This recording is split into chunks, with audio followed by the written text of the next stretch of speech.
And you know the coaches with the Vikings, especially Andrew Patterson and Adam Zimmer, what did you like about their style and what is the big challenge they will put on your offense? I think, Minnesota's defense has really stood the test of time in this league since Mike has become the head coach of the Vikings specifically.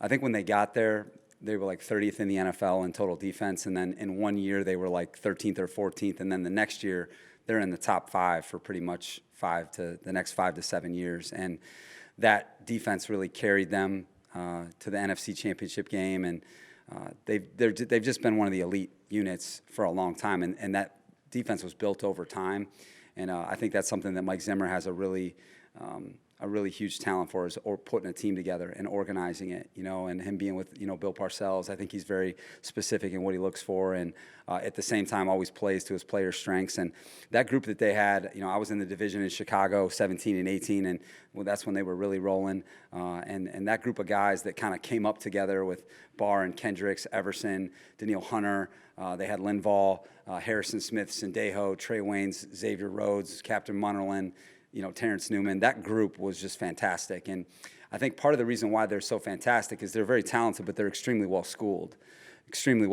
from a technique standpoint, from an assignment standpoint. These guys are really connected in how they disguise and play together, and they're really good on all 3 levels of their defense. So they're good in pass defense, run defense, pressure packages, and Mike's, like I said the other day, Mike's one of the best defensive coaches in the league, and he has been his entire career. And I think, certainly I've gotten to know him over the years just because we've played against him so many times. And I think that all of us that coach defense in the league have, looked at something that he does to try to incorporate it in our game because he's that good of a coach. Do you have an update on Drew Tranquil? So he's on the COVID list. Yeah, Drew's in the COVID protocols, and I do not think he will play in the game this weekend. When it comes to Joey, did he tweak the ankle in Thursday's practice, or was it something from Wednesday carrying over? Thursday practice, and just tweaked an ankle. But he was out there today, and we expect him to play this weekend. How about Keenan? I think he told us after the game that his knee was a little sore from that big hit he took on Yeah. the last drive. But how's he doing? Yeah, he got a little sore after he got out of the shower. It was one of those things where adrenaline was making him feel good after the game, but then when reality set in, he was hurting a little bit. But he was out at practice on Thursday, full pads, and practiced well, and was out there again today. So he's sore, but he'll play in the game. And then Asante, just getting Asante back, what's that going to mean for your Yeah, a lot. I mean, Asante, really proud of him. We wanted to make sure that we take our time with situations like that, and he bounced back well and got his rest and really was ready to practice this week. And, we always want to make sure we're careful in those situations, but he practiced well, and he's in a good headspace, and we're excited to see him compete, on Sunday. So, Brandon, how about Kenneth Murray? Is he going to come up to the active roster this weekend? Yes, he will. Keenan will be active. Excited to get him back. And then Tavon Campbell will start opposite Asante on the outside. Is that the plan? Yeah. Yep. TC will start at corner, and Asante on the other side, and then Chris will be inside. Just with Mike Williams, obviously he had that knee thing heading into the Baltimore game, and just his targets over the last 3 games have just been down compared to the role that he had earlier in the season. Is that an injury thing where he maybe is just not 100%, or is it just sort of the ups and downs of target share in the NFL? I think target share, Daniel. He's bounced back really well since the Baltimore game. He's practiced really well, which I'm really proud of. I think a big part of Mike, why he's having such a good season, is how well he's practicing. And I really appreciate that as a veteran guy that's just really pouring into us and Justin, and I think that he deserves so much credit for that. But I think it's more target share. I think in that ball game against Philadelphia, we missed him on the Harvey in the red zone, which should be, we should be able to get that. He kind of went a little bit too deep, on the goal line, the fade, and then, the now screen just kind of missed him a little bit. And there was a couple times just the ball didn't go his way that, hey, that design is for him. So it's target share, but we want to make sure that Mike is involved in the game, and I think that his presence does so much for our offense, and you can't minimize that. But I think it's just more target share, like you're saying, because he's, when you go into these plans, I mean, you're trying to get all these playmakers in rhythm the best you can, and sometimes it's game to game. But I think the thing that Justin's doing a really nice job of is not forcing the action. And what Mike is, why this group is a fun group to coach is they really understand the importance of spreading the ball around. and some games are going to be different than others. And I think over the past couple games, his targets, or his receptions haven't been what they were at the beginning. But I know in terms of the game planning process, we're always looking for him. So, but like you're saying, though, we always got to try and do a great job of getting our guys the ball, getting them into rhythm, because all offensive players perform better when they get the ball early and when they're in rhythm. Just looking at this Minnesota rushing offense, obviously we've talked about Dalvin, and his numbers are pretty solid this year, but just the efficiency numbers overall for the rushing offense aren't great. Just looking at the tape, do you see any reason for sort of that discrepancy, having a talented back like that, maybe the overall efficiency numbers aren't? Yeah, I think there could be some, the offensive line continuity a little bit with the, Darisaw just coming back into the mix, being out most of training camp, and and I think they were out Bradbury, and I think that anytime your O-line is in flux, and then Irv Smith, tight end goes down. Those things matter. They make a big difference in just terms of playing together. And I know that, for us, like finding our way, you get a couple injuries on the right side, and it takes some time for those guys to play together and stuff like that. So it's a very prolific rushing attack. It always has been with Clint Kubiak and Rick Dennison and Gary and that style of offense. Even when Kevin Stefanski was there working with those guys, their rushing attack has been one of the tops in the league. And I think what makes them so challenging to defend is the scheme is so challenging, just the scheme itself. Then you factor in the backs. I mean, Dalvin and Madison really fit that style extremely well. And what they've done a nice job is getting their tight ends to block. They've kind of got, Stocker and Conklin doing a really nice job blocking for him with C.J. Ham, who's a really underrated fullback. So I think the numbers EPA-wise may say something, but the film, in terms of our respect for the level of their run game, is really high. Brandon, might take it back to off topic again, but back to Hutchinson, Kansas. Your good friend Oscar Rodriguez was the interim head coach at Akron. You guys coached together at Hutchinson. What did he kind of mean to you back then, and now as a friend also?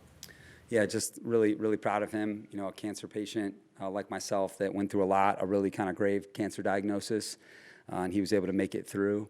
And if you know Oscar, he's a really positive guy, an emotional guy, a guy that has got so much pride in his path, his story, being a Latino. Not very many Latino coaches in American football, and I know that he wears that badge proudly, and I know that he feels like he's representative of hopefully being an example for more people to be like him. And so just proud for his success, and he is a good friend, and just really, really happy for him because he's come up the right way, he's come up the hard way, and he's a really good example where you can go in life if you really work at it and you treat people the right way. Brandon, when it comes to the second and third running back spots, it seems like Josh Kelly and Larry still haven't gotten going. Have there been talks about maybe bringing up Darius and trying to see maybe if he can give you guys a boost with that second position? Yeah, I think it's a good question. I think that we're not disappointed with those two. The production hasn't been there, and those are the facts for sure. But I think we have yet to make that full determination whether they can or can't, and I think that process is ongoing for us. And then I think in the kicking game, we're really excited about where Larry's trending in the kicking game. He's doing a really nice job for us. And so we're just trying to be patient and at the same time create that high standard for performance and then try to get them into rhythm the best we can and make sure that the opportunities they're getting are featuring their skill set best we can. And, it's just Derek Foster's doing a really good job coaching them. They're both new young players.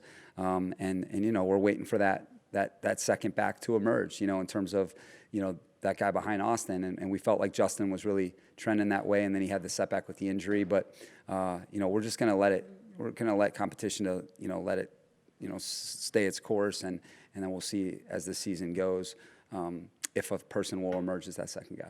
Brandon, it seemed like disguise was something that affected Justin in the Ravens and Patriots game. It's something you brought up with the Zimmer defense. It's something that they do at a really high level. Just coming off those two games. Heading into this one, how do you make sure that your young quarterback is prepared for disguise? Obviously, which is something pretty challenging to do. Yeah, I think that Justin, the production wasn't there in those two games for sure. Both those defenses, they're different for sure. But I think what happened in that game was up front, the line of scrimmage, we weren't good enough. And I don't think that gives you a long enough look to see what's happening in that second and third level. And I think that had a lot to do with it.